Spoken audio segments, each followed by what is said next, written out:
आताच्या क्षणाची मोठी बातमी सिंधुदुर्गमधून. सध्या कोकणातील दशावतार कलेत फसवणुकीला लगाम. संघर्ष समितीची स्थापना. कलाकार मालक एकत्र. दशावतार क्षेत्रात शिस्तीची नवी सुरुवात.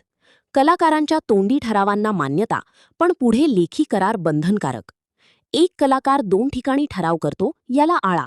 एखाद्या कलाकाराला मालकांकडून होणाऱ्या अन्यायाला वाचा फोडणे. मध्येच कलाकार कंपनी सोडून जाणे. एखाद्या मालकाने कलाकारांचा मोबदला पूर्ण न करणे, इत्यादी नियमबद्ध व्यवस्थेकडे दशावतार क्षेत्राचा कल. फसवणूक रोखण्यासाठी दशावतार कला संघर्ष समिती पुढे सरसावणार. दशावतार कलेत फसवणुकीला लगाम घालण्यासाठी अखेर मोठे पाऊल उचलण्यात आले असून कलाकार आणि मालकांना एकत्र आणत दशावतार कला संघर्ष समितीची स्थापना करण्यात आली आहे.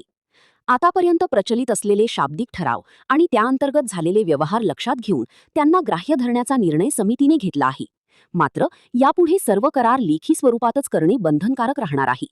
तसेच डबल कलाकारांच्या ठरावावर बंदी, करारभंगावर दंडात्मक कारवाई, कलाकारांचे हक्क संरक्षण आणि कलाकारांच्या सुरक्षिततेसाठी विशेष उपाययोजना राबवण्यात येणार असून वाद निवारणासाठी स्वतंत्र यंत्रणा उभी करण्यात आली आहे.